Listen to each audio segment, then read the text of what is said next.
안녕하세요. 암을 이겨내고 열심히 일을 하며 잘 살아내고 있는 30대 여자입니다. 제 인생에 암과 이혼이라는 단어가 끼어들 것이라고, 그것도 동시에 마주할 거라곤 단 한 번도 생각하지 못했어요. 어쩌다 보니 암도 그리고 이혼까지도 이겨낸 돌싱녀가 되어 있더라고요. 인생은 한 치 앞도 모른다고들 하지만 이렇게까지 파란만장할 줄은 몰랐네요. 인생을 바꾼 계기인 남편을 처음 만나게 된 건 맞선 자리였어요. 사업하는 집 아들내미로 꽤 사는 편이었고, 장남이어서 부모님의 기대와 사랑을 듬뿍 받고 자란 티가 나는 사람이었죠. 언제 어디서든 여유 있고 당당한 태도가 참 멋있어 보였고, 남편 역시 저에게 관심을 보였고, 그렇게 연애를 시작했네요. 연애하면서 시부모님을 만난 적이 있는데, 남편에 대한 사랑이 남다르다고 느껴지더라고요. 부모가 자식 사랑하는 마음이야 당연하다고들 하지만 뭐랄까요? 두 분의 모든 관심이 오로지 남편에게 쏠려 있다는 생각이 들 때도 있었거든요. 오죽했으면 시누이가 이런 말까지 할 정도였으니까요. 언니, 나 시집 일찍 간 거 알고 있죠? 그게 다 제가 한평생 장남 사랑에 뒤로 밀리다 보니 사랑에 목말라서 결혼을 빨리 해버린 거라고요. 그러니까 언니, 혹시나 우리 오빠랑 결혼할 거면 우리 부모님을 어떻게 감당해야 할지 미리미리 생각하는 게 좋을 거예요. 이때 시누이의 말을 새겨들었다면 지금 더 나은 모습이었을까요? 그땐 시누이의 말이 괜스레 하는 말이라고만 생각했고, 그래서 그저 웃으며 대수롭지 않게 넘겼어요. 결혼을 준비하는 과정도 순조로웠죠. 시댁보단 아니어도 저희 집도 여유가 있는 편이라 예단을 비롯한 혼수 준비도 평탄했고요. 무엇보다 꽤 사는 집안의 새언니가 도움을 줘서 힘들이지 않고 결혼할 수 있었어요. 다툼 한 번 없이 결혼까지 꼴이 나고 난 후 행복만이 가득할 거라 생각했는데 웬걸요? 막상 결혼을 하고 나니 대수롭지 않게 생각했던 시부모의 아들 사랑은 예상을 뛰어넘어도 훨씬 뛰어넘더라고요. 시모에게서 매일 아침마다 전화가 오는 것도 부담스러운데 전화 내용이 더욱 부담스러웠죠. 아가, 잘 잤니? 네, 어머님. 잘 주무셨어요? 그래. 그나저나 오늘 아침은 뭘 준비하고 있니? 혹시 아침부터 빵이나 먹여서 보내려고 하는 건 아니지? 우리 아들은 아침에 빵 말고 밥 먹는 거 좋아하니까 꼭 밥 해 먹이거라. 아침엔 고춧가루 들어가는 찌개는 끓이지 말고 맑은 국물로 끓이고 반찬 같은 것도 소화시키기 쉬운 것들로 하고 말이야. 네? 아, 네. 그렇게 하도록 할게요. 그리고 내가 생각을 좀 해봤는데 점심은 도시락 좀 싸주거라. 아무래도 밖에서 먹는 음식보단 집밥이 건강에 좋지 않니? 네 신랑이니 수고스럽더라도 네가 도시락 좀 챙겨줘. 알겠니? 난감하더라고요. 저도 아침을 꼭 챙겨 먹던 터라 아침이야 함께 먹으면다고 하더라도 출근 준비를 하며 남편 도시락까지 싸는 것은 부담이 되는 일이었으니까요. 그 순간 알겠다고 대답할까 싶기도 했지만 나중에 거짓말을 들키기라도 하면 더 큰 불호령이 떨어질 것만 같아 그냥 솔직하게 말하기로 했어요. 어머님, 아침밥은 말씀대로 다 할 수 있는데요. 도시락은 아무래도 힘들 것 같아요. 저도 회사 출근 준비도 해야 하고 아침 차리고 뒷정리까지 하면 아무래도 시간이 촉박해서요. 그리고 요즘 밖에서 먹는 음식 예전처럼 그렇게 막 만들지 않아요. 건강식으로 잘 만들어 파는 곳도 많고요. 어떤 식당은 집밥보다도 더 영양가 따져서 식단 짜는 곳도 있고요. 그렇잖아요. 요즘 식당이 예전처럼 조미료 폭탄에 간만 세게 하는 것도 아니고 다들 건강을 중시하니 집밥보다도 더 정성스레 요리해서 팔곤 하니까요. 그래서 한 끼쯤은 밖에서 먹는 것도 상관없다고 생각했는데 시모는 이 말을 듣자마자 통보식으로 이렇게 말하더라고요. 그러면 회사를 그만두거라. 네? 지금 저보고 퇴사하라는 말씀이세요? 왜요? 왜긴 왜야. 너 출근 준비 때문에 우리 아들 도시락 못 사준다고 했잖니. 그까짓 회사 다녀봤자 몇 푼이나 번다고 우리 아들 도시락을 못 사주니? 그까지 푼 돈 내가 다달이 줄 테니까 회사 그만두고 집에서 살림이나 해. 시집을 왔으면 남편 내조를 똑바로 해야 하는 법이란다. 순간 이건 아니다 싶어 확실하게 하고 넘어가야 한다는 생각이 들더라고요. 월급을 위해 회사에 다니는 것도 맞지만 오로지 돈 때문에 회사에 다니는 건 아니었어요. 꿈꾸는 바가 있고 하고 있는 일에 대한 자부심도 상당했거든요. 결혼을 했다고 해서 시모의 말처럼 내조나 하며 살 생각은 전혀 절대로 없었죠. 그리고 지금 참고 넘어갔다간 앞으로 어떤 일로 어디까지 간섭을 하고 들지 상상조차 되지 않았고요. 어머님, 죄송한데 전 남편만큼 제 커리어도 중요해서 회사를 이렇게 그만둘 생각은 없어요. 돈도 물론 중요하긴 하지만 돈보다도 하고 있는 일에 자부심을 느끼고 있거든요. 그러니까 네 말은 회사를 그만둘 생각이 전혀 없다. 이 뜻 맞니? 네, 맞아요. 그래? 그렇다면 일단 알았다. 불호령이라도 떨어질 것이라 생각했는데 생각보다 쉽게 넘어가서 안심했죠. 그런데 그건 그냥 넘어간 것이 아니더라고요. 시모에겐 다른 계획이 있었던 거였죠. 상의 한마디 하지 않고 일하는 이모님을 고용하는 계획 말이에요. 누구는 배부른 소리 한다고 할 수도 있지만 기분이 상당히 좋지 않더라고요. 아무리 급여는 시모가 지급한다고 해도요.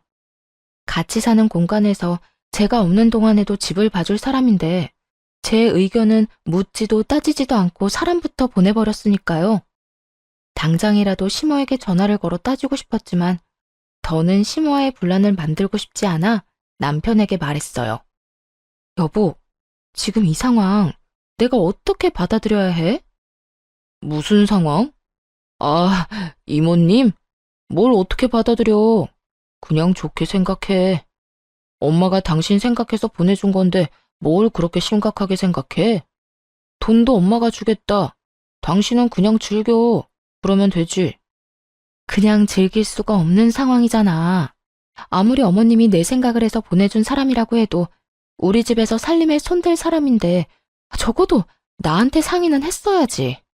어떤 사람인지도 모르는데 찝찝하잖아. 별 걱정은 다 한다.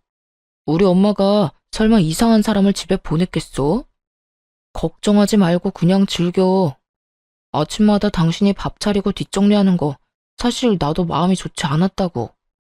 이모님이 다 해주니 나도 마음 편하고 당신은 몸 편하고 얼마나 좋아? 남편은 대수롭지 않게 생각하고 있었고 결국 대화를 포기해버렸어요. 더 이야기해봤자 저만 이상한 사람이 될 것 같기도 했고 한편으론 남편의 말처럼 설마 신모가 이상한 사람을 집으로 보내기야 했겠나 하는 생각 때문이었죠. 그런데 집으로 온 사람은 이상한 사람이 맞더라고요.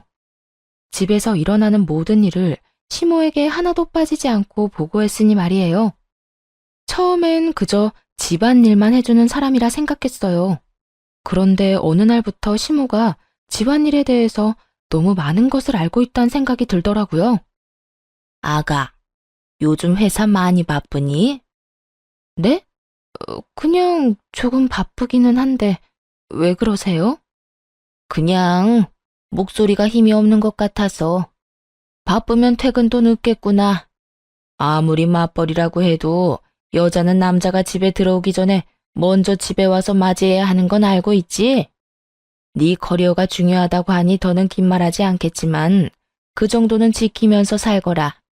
어차피 애 생기면 그만둬야 할 회사니 지금부터라도 회사보단 집안일에 남편한테 더 신경 쓰라. 이 말이야. 애초에 처음부터 말이 통하질 않았던 거죠. 하지만 이상했어요. 시모와 통화할 때 목소리에 힘이 없었던 적도 없을 뿐더러 오히려 일부러 더 밝고 힘차게 받았으니까요. 그런데 힘이 없는 것 같다니 아무리 눈치가 빠르다고 해도 말이 되지 않았죠. 하지만 그렇다고 해서 처음부터 이모님을 의심했던 건 아니었어요. 처음엔 당연히 남편이 시모에게 미주알 고주알 다 말하고 있다고 생각했거든요. 그런데 남편이 집에 없을 때 친구와 통화한 것까지 시모가 알고 있더라고요. 아가, 너 혹시 우리 아들 두고 바람이라도 피우니?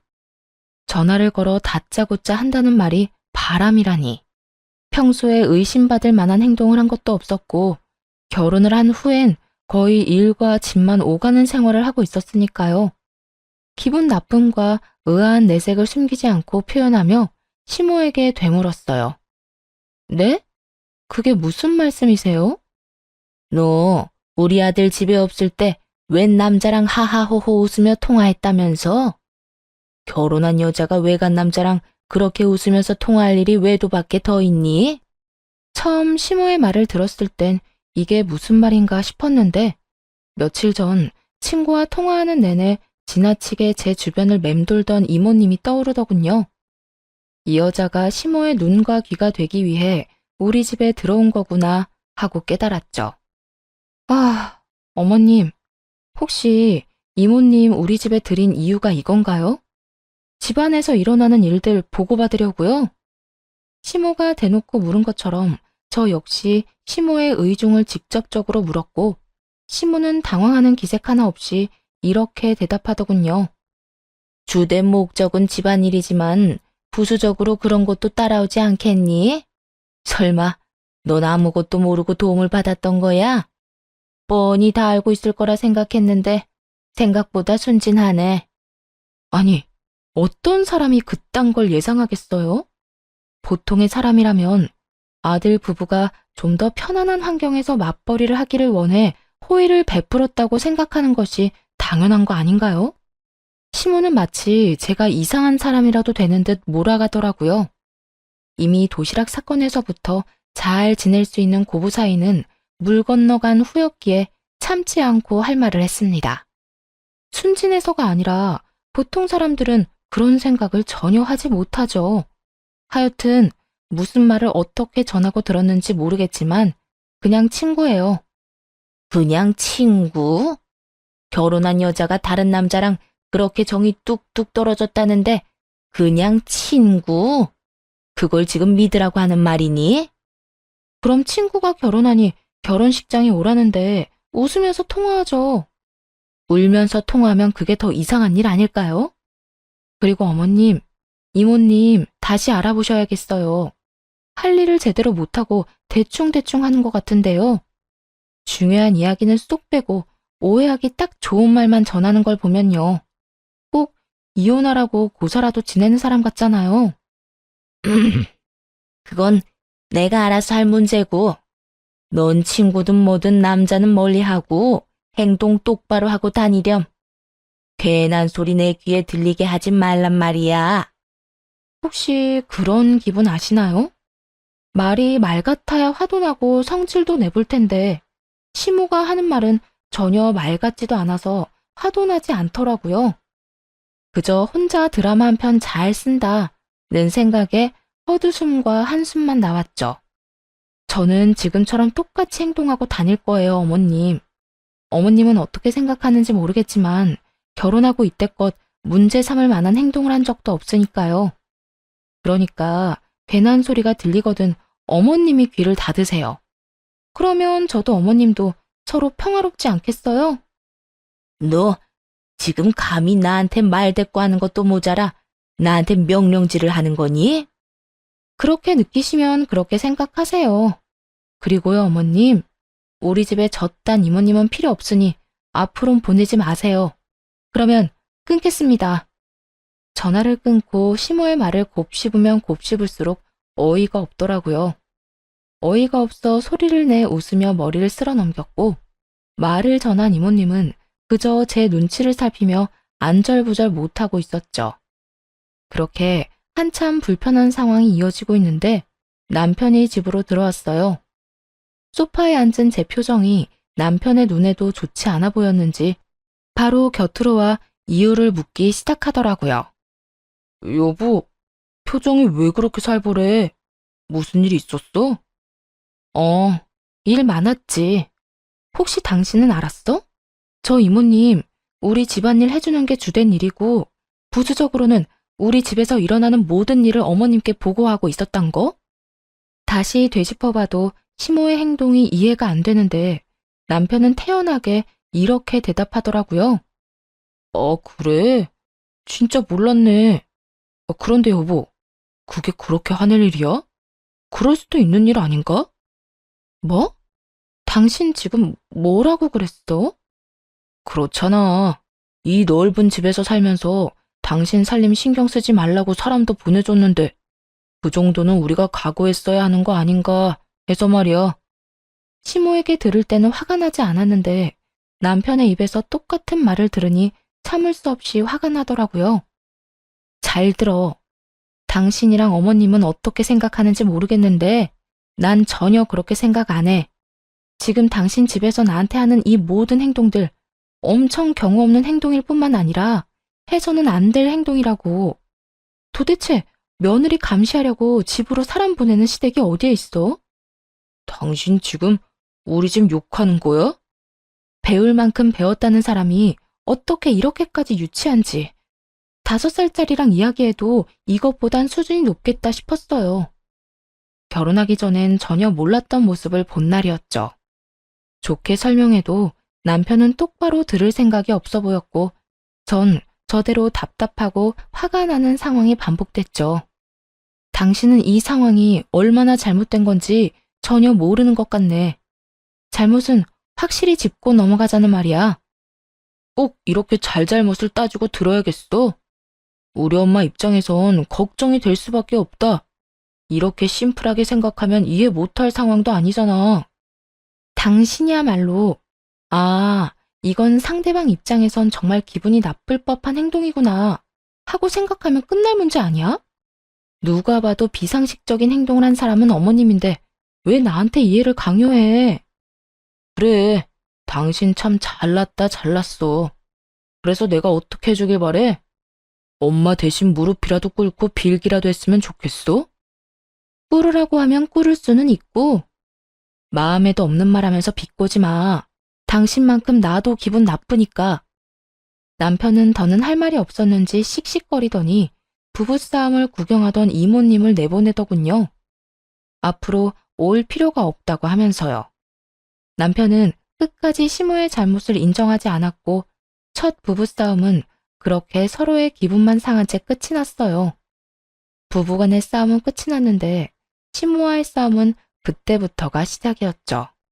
돈 받은 값은 확실하게 하는 건지 이모님이 저희가 싸웠던 일을 시모에게 다 말한 모양이더군요. 다음날 아침부터 시모에게 전화가 왔고 다짜고짜 언성을 높이며 화를 내지 뭐해요? 네가 감히 내 아들한테 훈계질 따위를 해? 하늘 같은 남편한테 건방지게 큰 소리 치라고 네 친정에서는 그렇게 가르치든? 어디서 가정교육을 그따위로 받고 온 거야? 2번 다시 내 아들한테 그따위로 굴지 마라. 알겠어? 어머님이 저한테 이런 식으로 굴지만 않는다면 남편과 싸우는 일도 큰 소리 치는 일도 없을 거예요. 그리고 친정 이야기도 그런 식으로 하지 말아주시고요. 그런 식이라고 했니?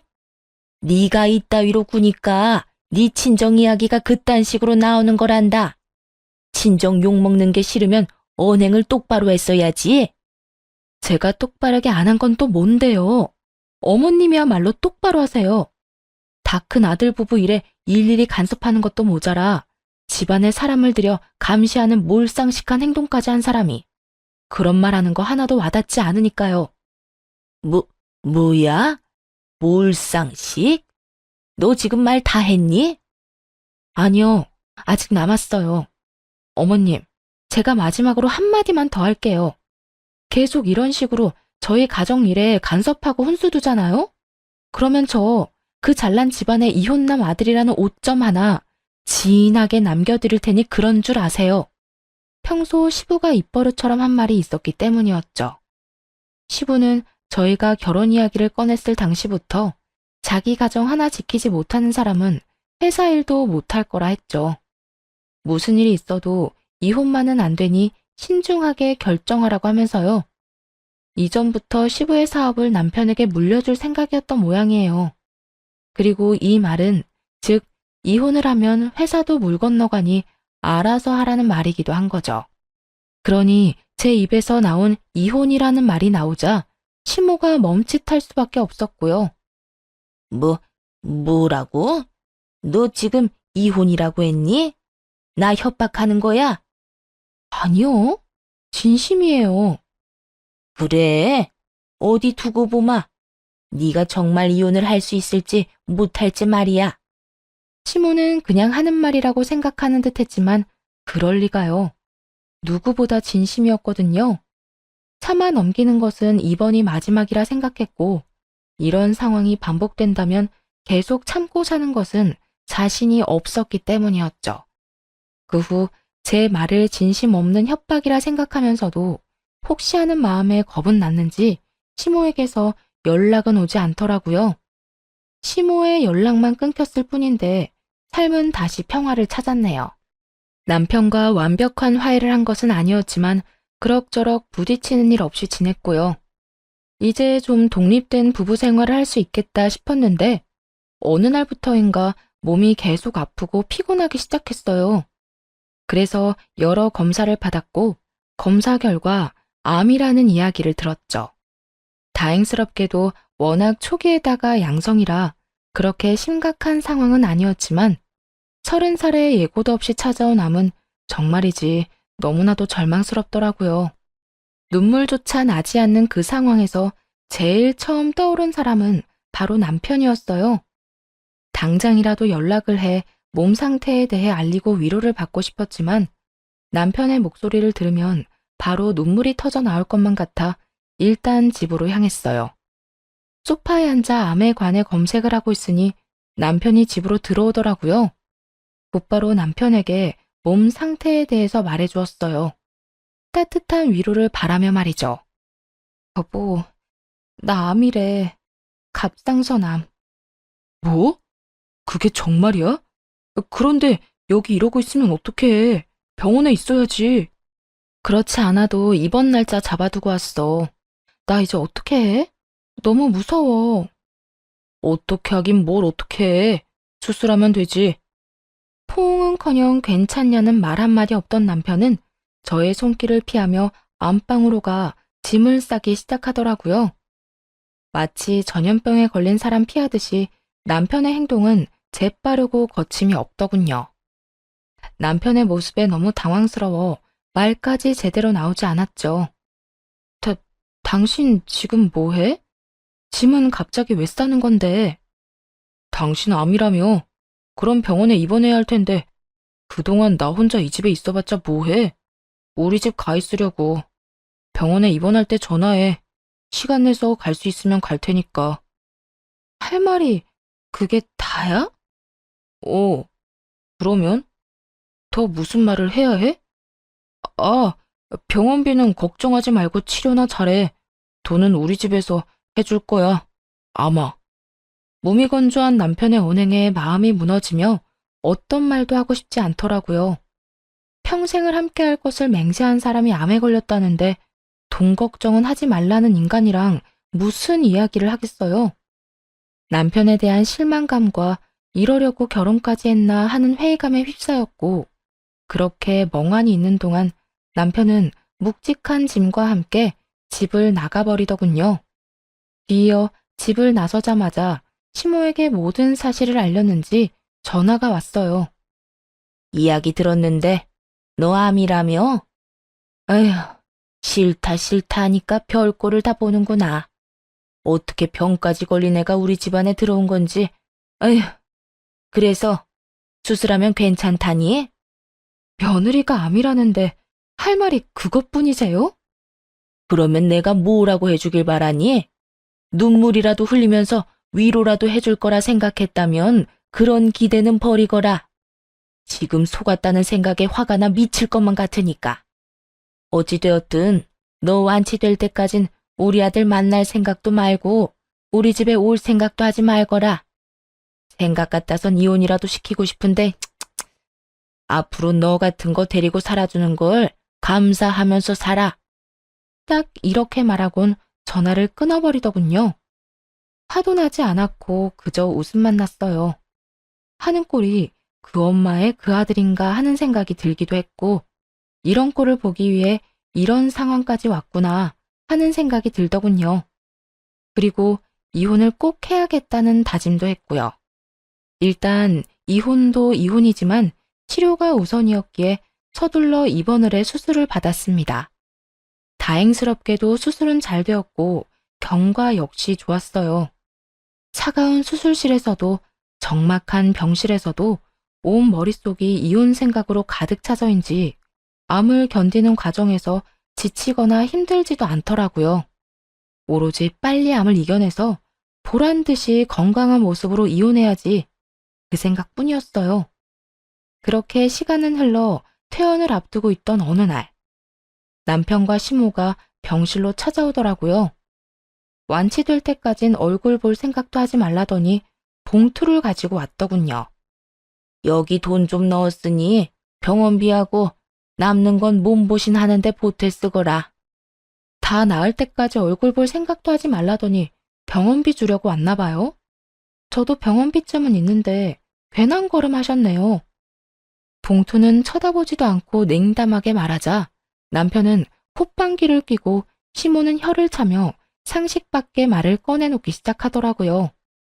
그냥 감사합니다 하고 받으면 안 되니?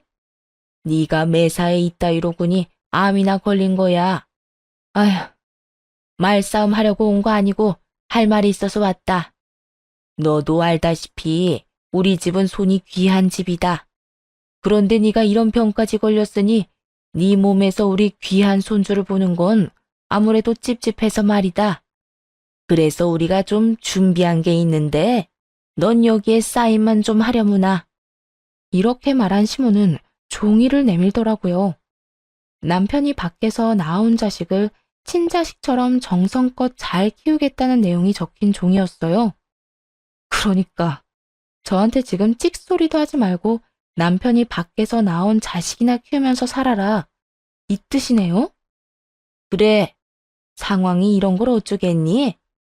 우리도 너한테서 손주 보면 여러모로 좋지만 아무리 그래도 우리 귀한 손주한테 암 유전자를 물려줄 순 없지 않겠니? 대신 거기에 사인하고 잘 지켜주며 살면 앞으로 돈 걱정만큼은 하지 않고 살게 해주마. 당연히 이 모든 건 비밀로 한다는 조건에서 말이야. 애 낳아줄 여자는 우리가 알아서 고를 테니 그건 걱정하지 말고 원한다면 애 엄마 면접도 함께 보게 해주마. 막장 드라마보다도 더 막장 같은 상황이었죠. 다른 곳도 아닌 이제 막 수술이 끝나 회복 중인 제 병실에서 이런 일이 일어나고 있다는 게 현실 같지 않아 웃음이 났어요. 큰 소리로 그냥 웃어버렸고 그걸 본 시모는 암투병 하더니 정신도 나가버린 것이 아니냐며 뒷걸음질까지 치더라고요. 그렇게 한참을 웃다가 가까스로 웃음을 멈추고 종이를 다 찢어버렸어요. 그리곤 남편과 시모를 보며 이렇게 말해줬네요. 그냥 이혼하자. 나 더는 당신 같은 인간이랑 살고 싶지 않네. 당신 같은 인간 며느리 하고 싶지 않고. 당연히 그 각서에 사인을 할 거라 생각했던 건지 두 사람은 저의 갑작스러운 이혼 통보에 놀란 눈을 하고 길길이 날뛰기 시작했어요. 이혼? 당신 정말 정신도 나가버린 거야? 이혼은 무슨 이혼이야. 정신 차려. 당신 지금 암 환자야. 그런 주제에 이혼은 무슨 이혼이야? 그래, 우리 아들이 너 같은 거 못 데리고 산다고 이혼하자고 해도 모자랄 상황에 뭐? 이혼? 주제도 모르고 누구 네가 예뻐서 그런 제안을 한 줄 알아? 어쨌든 이혼은 절대 안 되니까 헛소리 그만하고 애 낳으면 애나 잘 키울 준비해. 장단이 어찌나 잘 맞던지 박수라도 쳐주고 싶은 심정이었어요. 정신 차리지 못하고 헛소리만 하는 두 사람을 향해 언성을 높였어요. 그 애 당신 엄마랑 당신이나 잘 키워. 그렇게 귀한 손주인데 날 뭘 믿고 맡기려고? 아까부터 말했지만 나라고 네가 마음에 들어서 이러는 게 아니다. 이미 결혼을 했고 우리 집 호적에 있는 이상 너도 네 할 도리는 다 해. 밖에서 낳아온 자식 키워줄 도리는 도대체 무슨 도리인지 알 수가 없네요. 어쨌든 그딴에 키울 생각도 없고 태어나는 대로 이혼할 거니까 그런 줄이나 아세요. 아이, 너 지금 이러는 이유가 돈 때문이니? 왜? 이 봉투에 든 돈이 모자랄 것 같아서 그래? 돈 더 주면 되겠니? 앞으로 돈 걱정 없이 살게 해주겠다는 내용도 각서에 적어주면 만족할래? 시모는 돈을 더 꺼내려 가방을 뒤지기 시작했어요. 그 순간 새언니가 병실로 들어오더니 침대 위에 올려진 돈 봉투를 들고 시모를 향해 이렇게 말했어요. 이 노인네가 듣고만 있으려니 도저히 못 참게 만드네. 이보세요, 아줌마. 돈이 그렇게나 많아? 돈질하라고 싶어 못 참겠어.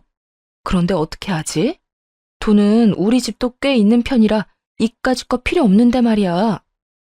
화가 난 새언니는 돈 봉투 안에 돈을 모조리 꺼내 시모 얼굴에 던져버렸어요. 그리곤 가방 안에 사진도 꺼내 던졌고요. 새언니가 던진 사진엔 남편이 다른 여자와 호텔을 들락날락거리는 장면이 무수히 많이 찍혀 있었고, 더 어이없었던 건 여자들이 모두 다른 사람들이라는 거였어요. 여기저기 떨어진 사진들을 보자 화가 다시 끓어오르는 듯 새언니는 두 사람에게 삿대질까지 하며 몰아붙이더라고요. 이딴 더러운 짓거리나 하고 돌아다닌 주제에 여기가 어디라고 찾아와서 그딴 말 같지도 않은 말을 짓거려? 너희들이 그러고도 인간이야? 어떻게 인간의 탈을 쓰고 여기가 어디라고? 새언니의 고함에 두 사람은 아무 말도 하지 못하더라고요. 거기에다 시모도 남편이 이딴 짓을 하고 다니는 것은 몰랐는지 꽤 놀란 눈치기도 하더군요. 평소라면 남편 대신 변명하기 바빴을 시모가 놀라서 벌어진 입을 다물 생각도 못하고 있었으니까요. 대변인이었던 시모가 할 말을 잃고 가만히 있자 남편이 급하게 변명을 해대기 시작하더군요. 엄마, 이건 그래, 거래처 미팅이었어. 호텔이 그런 짓만 하러 가는 곳은 아니잖아. 비즈니스, 일하러 간 거였다고. 말도 안 되는 변명에 시모 역시 기가 차는지 그저 남편을 보고만 있던 순간이었어요. 병실 밖에서 모든 상황을 듣고 있던 변호사가 천천히 들어오더라고요. 그리곤 이렇게 말했어요. 밖에서 모든 상황 다 들었으니 상담도 필요 없을 듯하네요.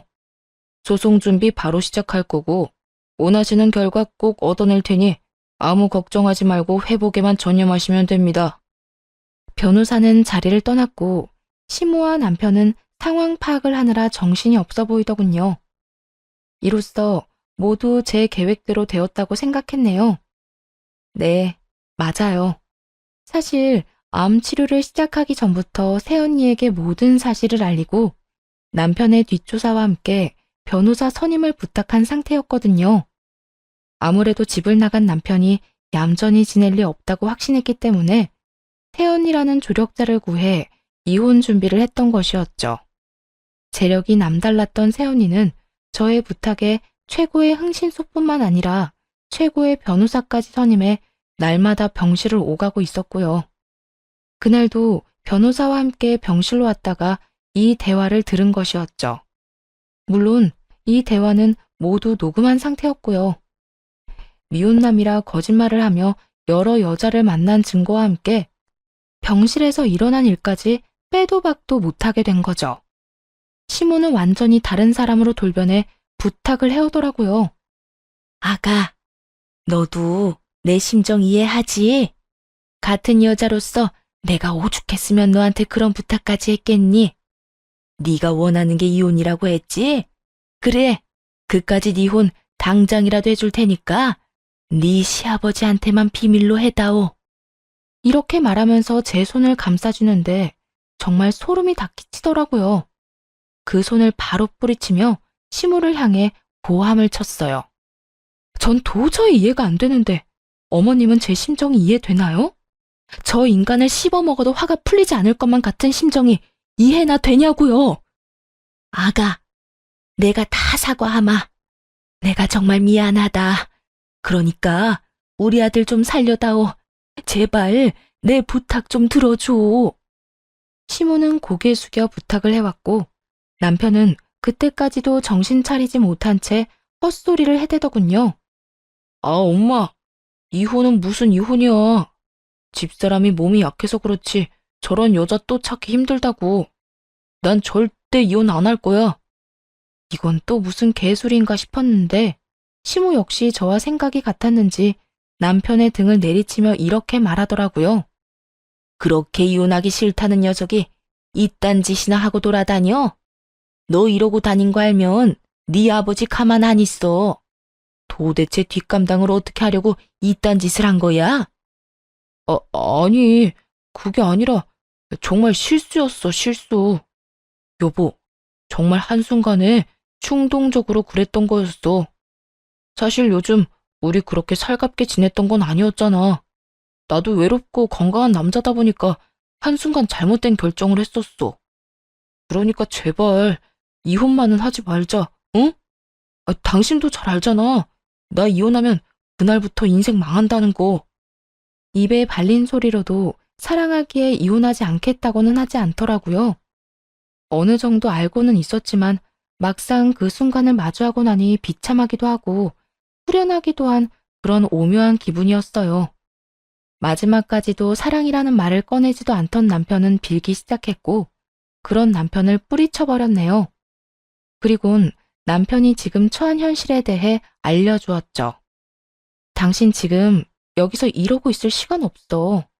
우리 새언니가 나 대신해서 당신 외도 사진들 아버님께 다 보내버렸거든. 남편과 시모의 눈이 동시에 커지더군요. 어떻게 해서든 그 자리에서 제 입을 막아보려 했었는데 이미 소용없는 짓이란 걸 알아버렸으니 여러 생각이 오가는 듯 했어요. 뭐라고? 그걸 언제 보낸 거야? 병원 오기 전에 퀵으로? 그러니까 나한테 이러고 있지 말고 얼른 가봐. 혹시 알아? 퀵 서비스보다 당신이 더 일찍 도착할지?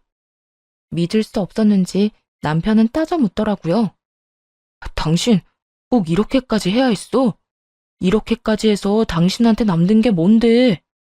그런 걸 묻기 전에 네가 나한테 한 짓이나 생각하지 그래? 내가 당신한테 뭘 어떻게 했는데? 남편은 진심으로 본인이 한 짓거리에 대해 자각이 없는 것 같더라고요.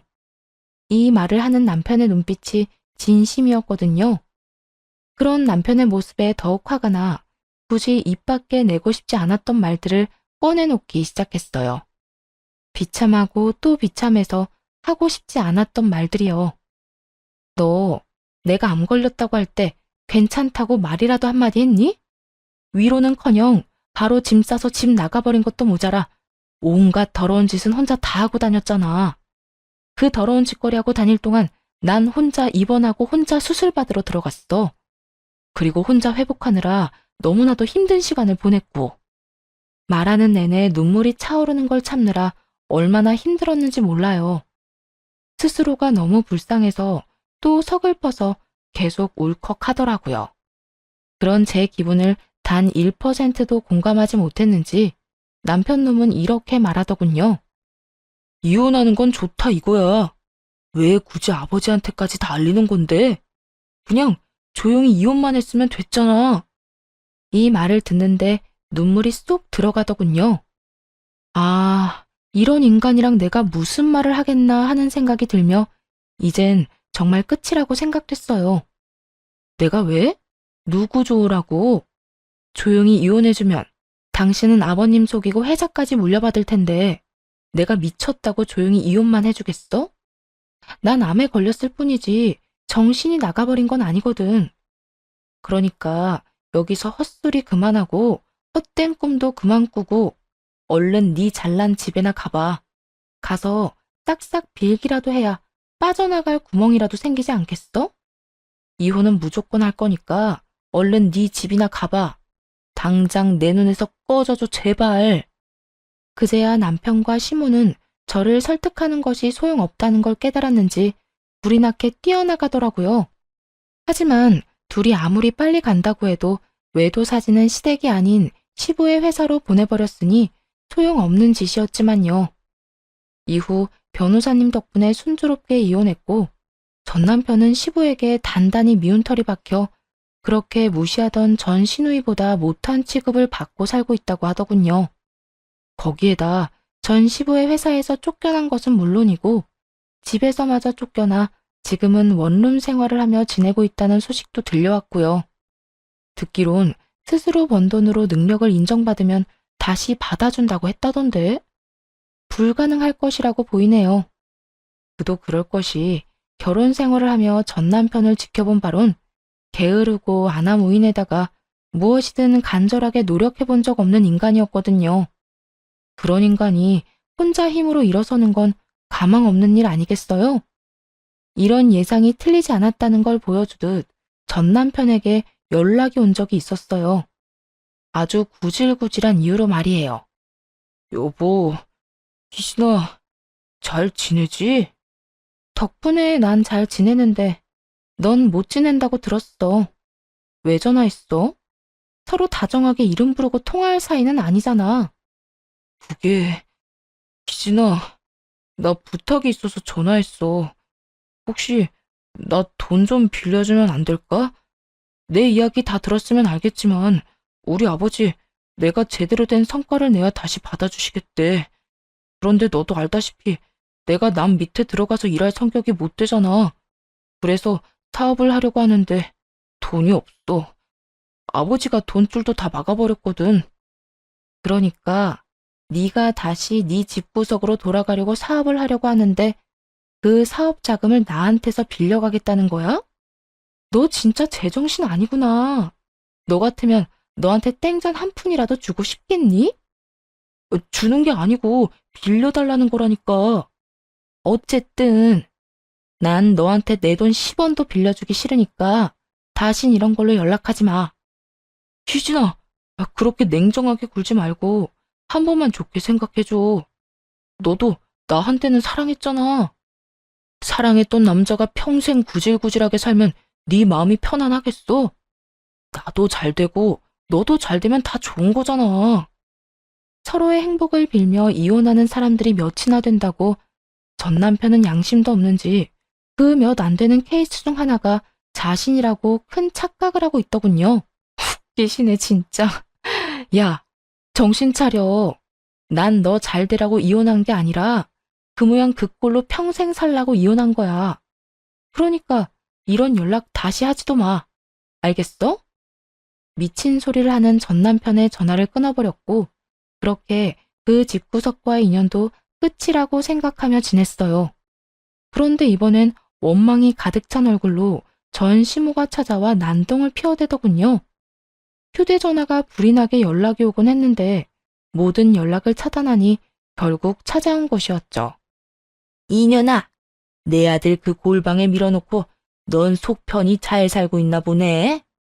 내 아들 인생 망쳐놓고 넌 행복하니? 행복해? 그렇게 잘난 아들 스스로 다시 일어나도록 노력이나 좀 해보라고 하세요. 그리고 그 아들이 그렇게 망해버린 건 제 탓이 아니라 그 아들 탓이라고요. 인생을 그따위로 살았으니 그딴 결말을 맞이한 거죠. 뭐야? 이년이 너 말 다 했어? 덜 했어요. 앞으로는 이렇게 찾아오지도 마세요. 저는 그 집 식구들 보고 싶지도 않고 이야기 듣고 싶지도 않으니까 뭐 좋은 사이라고 이렇게 찾아와서 난동을 피우는 거예요. 너 지금 난동이라고 했니? 진짜 난동이 뭔지 보여줘? 전 시모는 순식간에 저를 밀고 집으로 들어오더니 닥치는 대로 물건들을 던지기 시작했어요. 처음부터 너 같은 건 집에 들이는 게 아니었어. 아니었다고. 그 오점 하나 없던 내 아들이 니까지 것 때문에 골방 생활을 하고 있다는데 뭐? 책임이 없다? 다 내 아들 잘못이다? 고작 그딴 말이나 듣자고 내가 여기까지 찾아온 줄 알아? 당장 내 아들 책임지고 나한테는 무릎 꿇고 빌어. 다 잘못했다고 빌란 말이야. 잔뜩 흥분한 전시모는 이미 정신이 나가버린 상태였고 섣부르게 대항했다간 다칠 수도 있겠더라고요. 그리고 똥이 무서워서 피하나요? 더러워서 피하지. 전시모의 난동이 시작되자 경찰에 전화를 걸어 신고해버렸고 얼마 지나지 않자 경찰관들이 와 시모를 데리고 가버렸죠. 그 후 전 시모가 입힌 피해는 다 보상을 받았지만 도저히 화가 풀리진 않더라고요. 똑같은 일이 또 반복되지 말란 법도 없기도 하고요. 그래서 전 시부에게 전화를 걸어 전 시모가 어떤 행동을 하고 돌아다니는지 모든 것을 알렸죠. 아버님, 잘 지내시죠? 그래, 넌 괜찮니? 몸은 좀 어때? 내가 먼저 연락해본다는 게 너한테 면목이 없어서 연락도 못했구나. 몸은 괜찮은데 며칠 전에 어머님이 왔다 갔어요. 뭐? 집사람이? 혹시 나쁜 행동이라도 했어? 네, 찾아와서 그 사람 책임지라고 화를 내더니 집안 물건은 다 집어던지고 난동을 부려서 신고까지 하는 일이 있었어요. 그래서 말인데 아버님이 어머님 좀 말려주시면 안 될까요? 곧 이사를 하긴 할 건데 그동안만이라도 마음 편히 지내고 싶어서요. 통화를 하던 당시 전 시부의 옆에 전 시모도 있었는지 이 말이 끝나자마자 전 시부가 전 시모에게 호통을 치는 소리가 들렸어요. 전 시모의 무조건 잘못했다는 목소리도 들려왔고요. 지금 다신 가지 않겠다는 다짐 받아냈다. 다신 찾아가거나 연락하는 일은 없을 게야. 미안하구나. 그렇지 않아도 여러모로 힘들 텐데. 네가 참 고생이 많구나. 아니에요. 이런 일로 연락드려서 죄송해요. 아니야, 괜찮아. 앞으로 이런 일이 있다면 무조건 연락해다오. 내가 다 처리해 줄 터이니. 전 시부와의 통화는 확실히 효과가 있었어요. 더는 전 시모나 전 남편이 찾아오거나 연락이 오는 일이 전혀 없었으니까요. 들려오는 이야기엔 전 시모는 저를 찾아온 일 때문에 집에서 쫓겨났을 정도로 큰 곤욕을 치렀다고 하더라고요. 정말이지 그 집구석에서 전 시부라도 정상적인 사람이라 얼마나 다행인지 몰라요. 만약 전 시부마저 똑같은 인간이었다면 이혼이 그 인간들에게 복수가 아닌 새로운 출발을 돕는 길이 되었을지도 모르니 말이에요. 그 후 남은 치료를 무사히 마쳤고 지금은 건강하게 잘 살고 있어요. 만병의 원인은 스트레스라더니 온갖 스트레스가 사라지고 나니까 더 건강해진 기분마저 드는 요즘이에요. 회사는 병 때문에 그만둔 상태였는데 몸이 건강해지고 나니 마냥 쉬는 것도 싫더라고요. 그래서 요즘엔 작은 공방을 차려 무리하지 않는 선에서 일을 하고 있어요. 이혼을 할 당시 전 시부에게서 받은 돈과 전 남편, 전 시모에게서 받은 위자료로 차린 저만의 공방인 거죠. 한마디로 위자료로 차린 공방이 되겠네요. 이 공간에서 하루를 보내며 이런저런 사람들을 만나 이야기도 나누고 그때그때 만들고 싶은 작품들을 만들며 행복하고 재미있는 날을 보내며 살아가려고요. 혼자 사는 삶이긴 하지만 이 정도면 꽤 괜찮은 삶 아닌가요? 긴 사연 함께 해주셔서 감사합니다.